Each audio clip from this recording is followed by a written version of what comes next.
Job done. The cart was found and driven to Lord Samin's courtyard. Whew. That's a relief. And what happened to that pair of idiots? It turned out they tried to rob you. Oh. They did they? Aye. They plotted with some robber baron called Gules and brought the cart to him. The bastards. I should have realized they were a bit too keen on work. And how did you get the cart back? Well, I went to Samin, and they were wondering there too where the wagon got to. So we rode out to look for it. Me, Lord Samin, and his captain, Gnarly. Well, God's nails. And the three of you tracked them down? The whole band? That's right. They were hiding in Apollonia, along with the cart and the goods. Indeed. Where else? The bastards. And what about my hands? Venser didn't survive the skirmish in Gules' camp. And Franzi, they took him to Samin. He might have been innocent in the whole thing. I wouldn't be too sure about that. They were only here a while, but that pair was as thick as, well, thieves. And that Franzi could talk his way out from under the executioner's axe. We'll see. Either way, it's Lord Samin's concern now. Anyway, the main thing is the cart turned up. I'd be in a right mess if it didn't. No doubt. And you've earned a reward for your trouble. I've got just the thing for you. Some mercenary once had his cuirass repaired here, but never came back for it. Who knows what happened to him? So now it's yours. It's been through a bit, but it'll still serve for a while. Thanks. It'll come in handy. And have you got another job for me? Young Lord Samin's wedding is coming up, and it's got my head spinning. Look, you must have seen Agnes, the bailiff's daughter, when you were in Truskovitz. What do you think of her? Young Samin is marrying her, isn't he? Why would I have my eye on her? Don't pretend. A statue of a saint would have his eye on her. Looks ain't everything, though. She's got such a sharp tongue on her. I almost feel sorry for young Samin. And how about you, lad? Have you got some lass waiting in Sasau? No, Master Blacksmith. There's no one waiting to drag me to the altar in irons. Good for you, lad. Have your fun while you can. No need to hurry. A wedding's a serious business. You're not just getting a bride, but a whole family. So you have to show them you're a man who's worth it. All the more so when you're noble born. Old Samin wants a special sword forged for his son's wedding present. Excellent. So what are we waiting for? Should we get to work? Hold your horses. It can't be any old steel. This has to be a first-class job. A blade of first-class steel? That's right. And that's just the problem. Ah, I see. We don't have any welded steel for that kind of sword, do we? God's nails. You really know your stuff, youngster. And you're right. We don't have the steel for a strong sword that won't break. I'd like to know where you're going to get your hands on some welded steel. Relax, lad. I've got it all figured out, as it happens. There's this old hermit called Ambrose, living in Apollonia. And he can pray for us? God's nails, let me finish talking. The word is, he was fighting heathens years ago in faraway Andalusia, and folks say they saw this interesting broken sword in his hut. From the description, it seems our peculiar hermit has a real Toledo blade. Welded Spanish steel? There's nothing better for a sword. See now? You do understand. But there's a catch. Naturally. They say that Ambrose the Hermit has changed a lot recently. People from far and wide used to go to him for remedies and blessings. But now he won't see no one. I even heard he made a pact with the devil. And there have been other strange goings-on. What strange goings-on? I heard something in the tavern about some apparition. But that's all I know. The devil? Why would the hermit make a pact with the devil? No idea. It might just be old wives' tales. Where can I find the hermit? Do I look like someone who goes to a hermit for advice? I know he has a hut somewhere in Apollonia. But you'll have to ask the Truskovitz womenfolk if you want to know more. Right. I'll try to find out more about the hermit's sword. In return, you'll get me invited to Samin's wedding. If it means so much to you, why not? Come and see Betty from the Troskovitz Tavern. She knows all the gossip. She'll definitely tell you more about the hermit. But Henry, if there's any truth in that pact with the devil, don't get caught up in it. The best sword in the world isn't worth eternal damnation. Welcome. What can I do for you? How you doing? I'm Henry. Nice to meet you. I'm Zdeněk. I'm a storyteller. I could tell you stories so sad they'd make the devil cry. Or would you prefer something so scary it'll make the hairs on your ass turn white? But it's a lot of hard work for me. Now, if you had something to drink or a couple of groschen, that might help loosen my tongue. I know quite a few stories myself. How about a trade? A story for a story. All right, then. But if it's the one about the magic porridge pot, don't bother. I've heard it 100 times. And that story always leaves me feeling hungry. I know a romantic tale about a knight, his lady love, and 3 impossible tasks he had to undertake to win her heart. He had to bring her the sweetest wine, tame the wildest horse, and make a crown with the rarest gem. And then? What happened when he'd done all 3? Well, the lady of his heart showed her gratitude by giving him the most precious thing she had. And I'm not talking about gold. Ho ho! A raunchy ending. That'll be popular with the lads round here. If I were you, I'd make it longer. To last a whole evening. Add a wicked stepmother, that sort of thing. It'll be a hit. And now, I'll tell you a tale in return. So what kind of story would you like to hear? I like stories that can teach me something. Stories with a moral. Haven't you heard enough of those in church? But it's not a problem. I have just the tale for you. And it's not one you'll hear from any priest. So, once upon a time, there lived in these very lands 2 brothers. The older was called Kuba, the younger, Matthias. They were both woodcutters, like their father and his father before him. One day, at the height of summer, they were working in the woods. The air was as hot as a furnace, so Matthias went to a nearby pond to cool himself.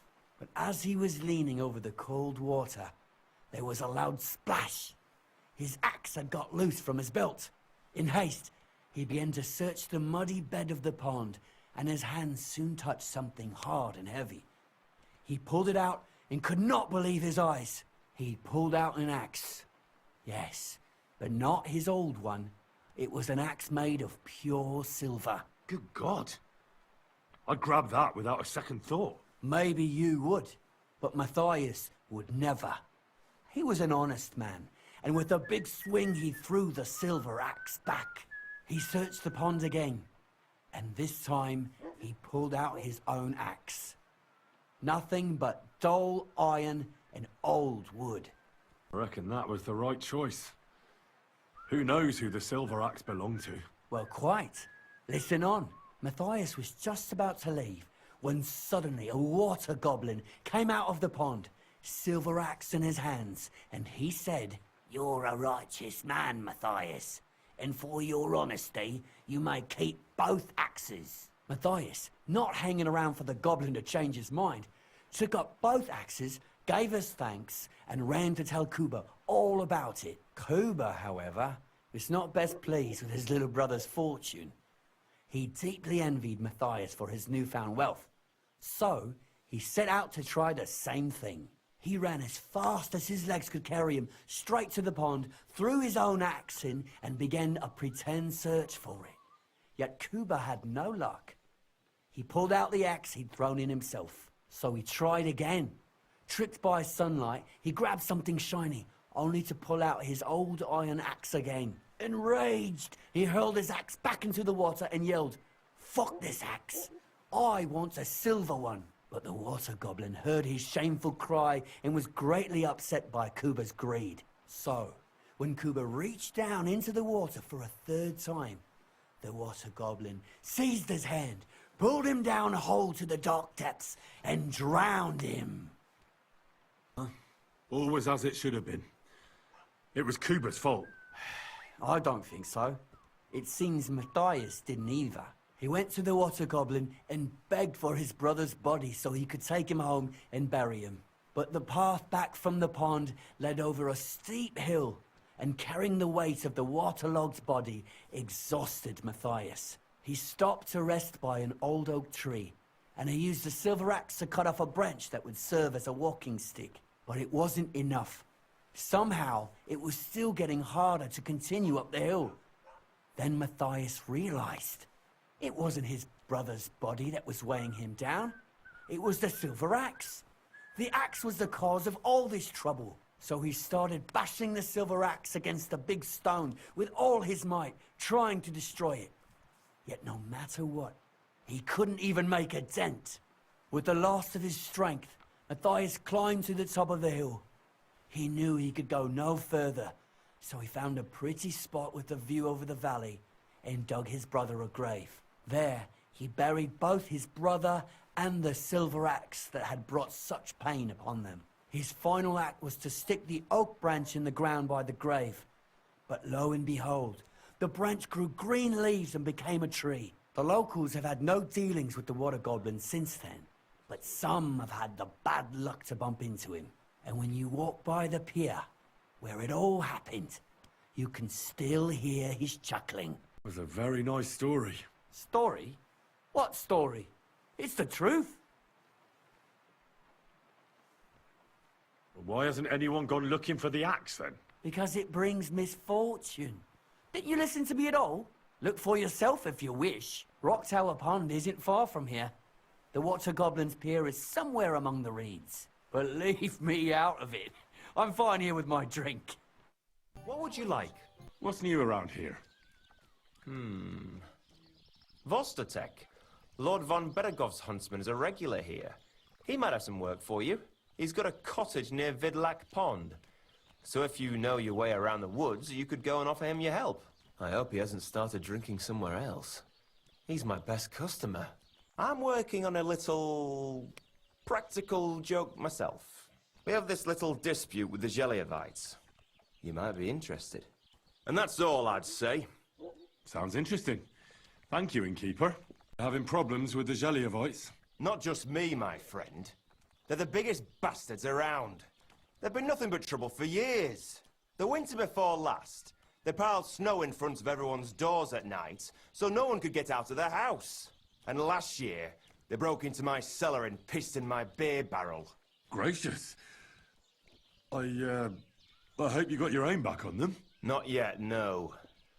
But since you're here, I've got a plan you could help me out with. I'd pay you well. You can count on that. What exactly would you like me to do? Don't worry. I won't make you do any shoveling or pissing anything. But I'll tell you exactly what I have in mind, only after you promise to help me. I'd hate to reveal my plan, only for you to go off and tell the Gelievites right away. Well, if you've got it all figured out, why don't you do it yourself? Right. And who's going to run the inn in the meantime, eh? Besides, everyone in Geliov knows us. If someone from here shows up there, they'll get suspicious. Right. I'll help you. Listen up then. Old Olbram, the owner of the biggest plot of land in Geliov, has this beautiful bull. White as snow he is, the finest animal far and wide. Obviously, he's very proud of it. Very protective too. Now you, will give his beautiful snow-white bull a nice new coat of paint. Olbram is going to lose his mind. Simple, right? Painting a bull, eh? That sounds like fun. Right. We just have to work out a few details. First, we have to get some paint. I don't reckon we'll be able to get any here in the village. But you can try and ask Bartoszek, the tailor in Trotskovitz. I hear he dyes his own fabric. And after that, we'll have to make sure the bull stays still while you're painting it. Try asking Radovan, the local blacksmith. I hear he can make some kind of sleeping potion. If you pour it in the bull's water trough, I'm sure it'll do the trick. But watch out. That beast is enormous. You'd better put at least 3 doses of the potion in there. All right then. Olbram's bull will be getting a new coat of paint. Albram's going to lose his mind. I can't wait. And remember, it's supposed to be a joke. If you get caught or something goes wrong, the whole thing will be ruined. Right. So I need paint, sleeping potions, and to not get caught. Why do you and the Zhelyov lot hate each other so much, anyway? It's their fault. They keep playing tricks on us. Albram's the worst of them all. The nasty old codger. He's always coming up with ways to mess with us. He's the one that stole our pasture. What pasture did they steal from you? The one that stretches from the orchard behind the Takov down to the gamekeeper's lodge. It's been ours since time immemorial. But the Zhelyevites took it from us. And how did they take it from you? You can't exactly stuff a pasture in your purse and walk away with it. Save the jokes, will you? This is fucking serious. There's a tree down by the gamekeeper's lodge that marks the edge of our land. My father, God rest his soul, was there when they agreed on it. He got a proper ass-kicking so he'd remember it. And remember it he did. But then fucking Albram came along, claiming it was the other way around. And that pasture belonged to Zhelyov. Well, can't you all just reach some kind of agreement? Do you think we haven't tried? But there's no talking to the Zhelyevites.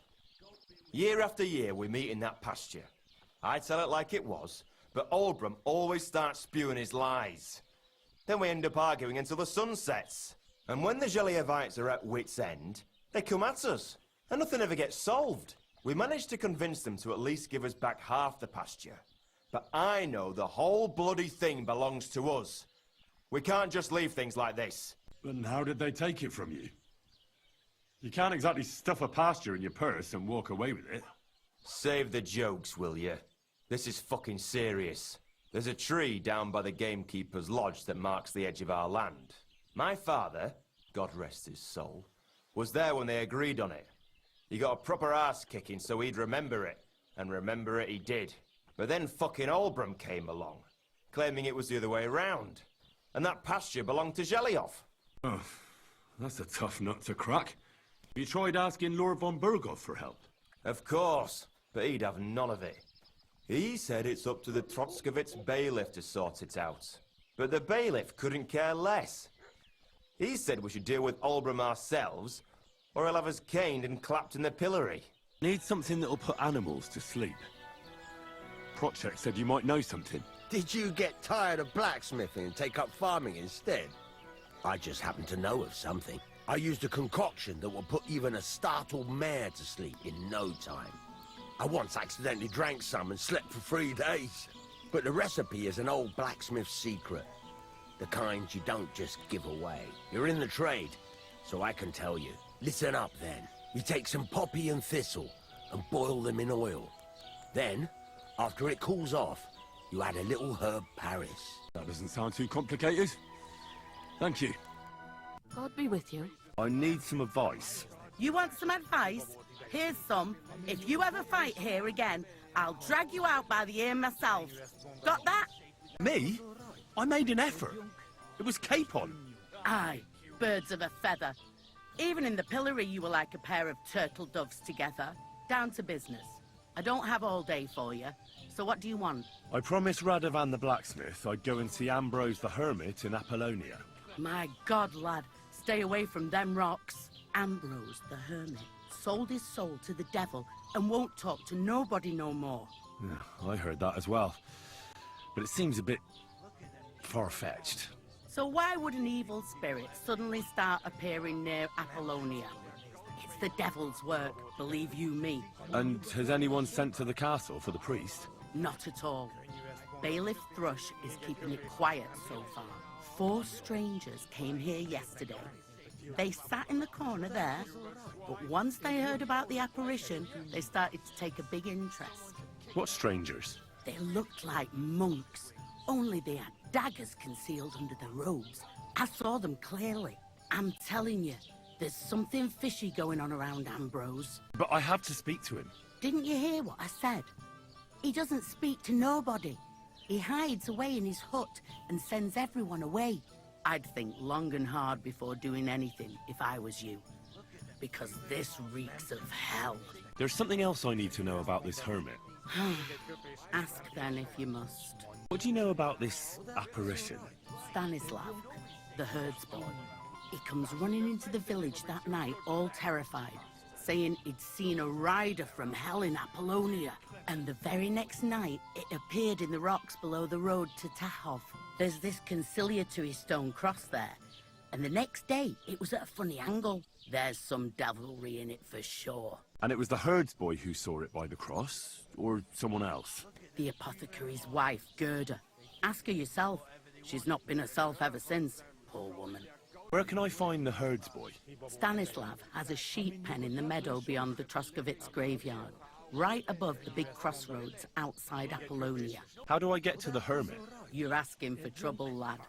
But all right, if you insist, you go through Apollonia, along the path below the rocks, till you reach the point where it crosses the stream. And from there, you take the path uphill to the left, leading into the rocks. Who's this hermit fella, anyway? No one knows. He settled in the rocks a few years back.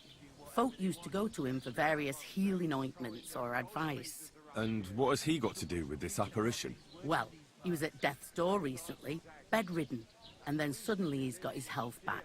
Just like that. And he's like a different man since then. He sends everyone who goes to see him packing. Mark my words. He sold his soul to the devil to get better. And the devil sometimes comes here on the prowl for unwary souls. Where did these peculiar monks come from? Hard to say, but they rode in on well-fed horses. Monks on horseback? That's definitely odd. Well, Bashka the butcher says they came from the bishop about that diabolical apparition. In short, the Inquisition. I came to apologise for the fight that me and Lord Capon started. If we caused any damages, I'll take care of them. Ah, it's all water under the bridge. You've served your penance by carrying them sacks, and I'm sure you won't forget about the stocks anytime soon either, eh? So we're square. If you want to help me out, though, I do know something you could do. There's a group of humans at the table over there, and they want some food, but, well, I don't know. I'm scared of them. Should I kick them out? No, a guest's a guest, and coin's coin, but do you think you could serve them for me? Better to have a fella deal with them. What are humans doing in Troskovitz, anyway? Beats me. I reckon Sigismund sent them. But if that was the case, he'd order them to pillage and murder, not sit around in a tavern. Look, all I know is that they're sitting in my yard, are hungry, and have a pile of groschen that I could really use. All right. But I'm not sure I'll understand them. You'll manage. One of them speaks our language. But be quick about it. They're starting to make the locals nervous. Wojtek at the next table looks like he's about to pounce on them. And no more fighting. I want this to go smoothly. The innkeeper said you wanted some food. Exactly. We do not want much. Just some bread and something beside. Maybe a bit of sausage. Do you have money? We have, and we pay for everything. On my name, not Vashko. Here you go. Thank you. I afraid we leave, Ahesh, without food. Korva, why are you even talking to them? They can go to hell. I wish you good appetite. Thanks, friend. I wouldn't exactly say friend. Mit mondott? Jót vágyod kívánok nekünk. Remélem nem mérgezte meg. You should get the fuck out of here. You hear me, you Hungarian pork sausage? Easy, fella. They just want to eat their food in peace and leave. You seem very sure about that. Last time you got into a brawl here yourself, and now you're going to preach to us about peace? Oh shit. I say we smash their teeth in and be done with it. Take to your heels. You should really get going. My thoughts exactly. Get lost. Easy, friend. Győzzem! I've had enough. Get off your dirty asses and piss off to wherever you came from. Just relax. Everything be all right. Do I make myself clear, you cunt? Out, now! Jobb, ha megyünk, vagy leütöm.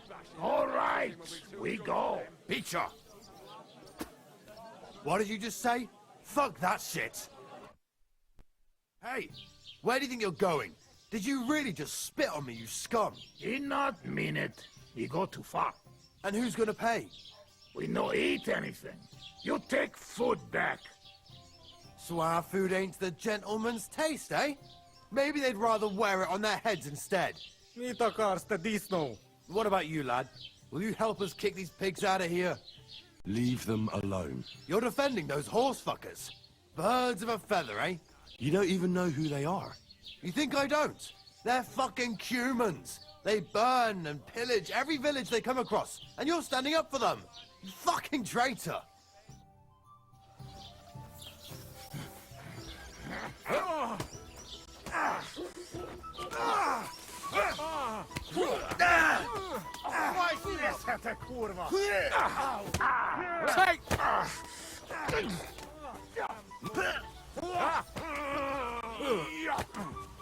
És ennyi volt?